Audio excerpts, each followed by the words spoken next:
right, first of all, I'd like to thank the 11 individual participants in Occupy Youngstown. It's very hard to hear you. Get closer. Okay, let's That's the way to do it. Come on closer, everybody. Come get closer. Repeat him, Jeremiah. I'd like to thank I'd like the to say 11 individual participants The 11 individuals who volunteered to be plaintiffs. That's appreciated because it meant that in addition to Occupy Youngstown, a non-incorporated association, the plaintiffs included 11 of you, as they should have.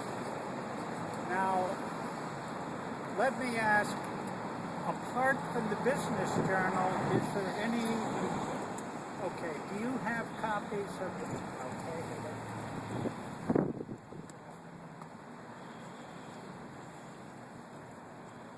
What we filed today and what I'm about to give to the gentleman are, first of all, a verified complaint for temporary restraining order, preliminary injunction, and permanent injunction, verified by that well-known source of reliable and accurate information, Mr. Blaylock. Yes, indeed. And along with that, we filed a request for a temporary restraining order and guided in exactly what we asked for by Jeremiah and a second representative of the group with whom the lawyers met yesterday. So to the best of our ability, we tried not just to make what seemed to us a cleverly legal argument, but to ask for what you wanted. We asked for two things. First, we asked for the return of your property. awesome. Yes. There's nothing in the ordinance about confiscating property as contraband. As I understand it, you all paid 200 and some bucks for the tent, and you should get it back along with the burn barrel, signs, chair, anything else. I don't know whether that will happen right away, but I have a feeling that sooner or later you will get the property back. We would not. That we did. Yeah, but we did. Did we get Jim from the Big Iron said he already got it back. We already got it back. Good. But the second and more fundamental request, of course, was for the opportunity to continue not just walking up and down in frigid weather, but the opportunity to continue the encampment with the burn barrel and the tent. Now, I just came from the magistrate's office, to whom the case was referred for the time being. I don't know the magistrate. Who? He was a large gentleman whose office was next to that of Judge Critchbaum's. That's all I can tell you. But I want to assure you that the young woman who came forward as your attorney in this matter, whose name is Kim Akins, A-K-I-N-S, made every argument that I could have imagined making had I been your representative. I was basically there as moral support because two people came over from the city law office and it was just one of Kim. But she was doing fine. Now, after the magistrate rules, whatever he rules, the Judge Critchbaum, will make a final decision. That decision, of course, could be appealed. But whether or not you receive a temporary restraining order, your lawsuit is alive. There will hopefully be in time an evidentiary hearing where different ones of you who witnessed different stages in the protest can raise your hands and testify under oath as to what occurred.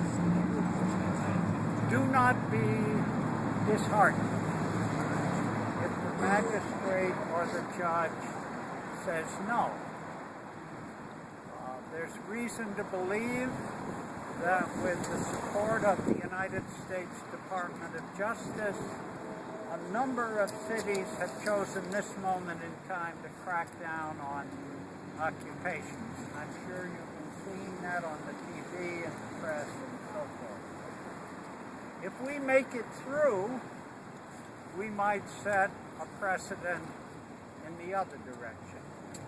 If we don't make it through, there will be other means of protest.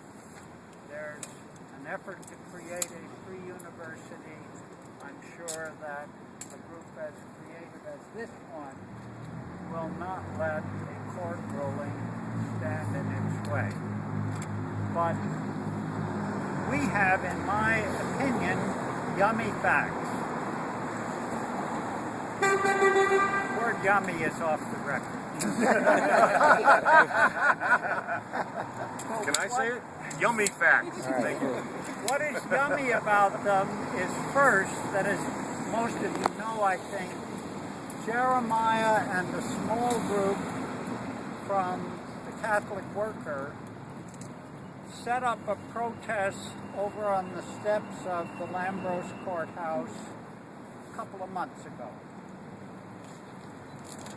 They were asked to leave by Homeland Security. Wasn't really asked. They were, well, that was because according to Jeremiah, the representatives of Homeland Security were 8 feet tall. They were. Strong insinuation. We accept If they made a suggestion, you started running. Grenades. In any case, our participating priest, Father Tony Fastline, then went over to City Hall with the question, well, where can we demonstrate?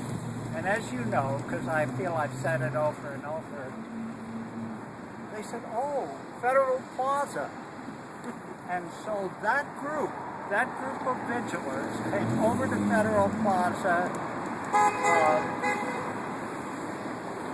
They didn't have a tent. They didn't need a burn barrel. But Father Fastline was emphatic that he was able to stretch out on a recliner for two nights without interference. We had a table with information on it, and all of us had personal property, chairs, chase lounges, sleeping bags, blankets, with us right over there for the remainder of our vigil. Let me ask, do you have copies of our pleadings? Because if not, I have a set for you when we finish here. That's a precedent, we think. But more important, and I'm telling you things that most of you know better than I do, at every step of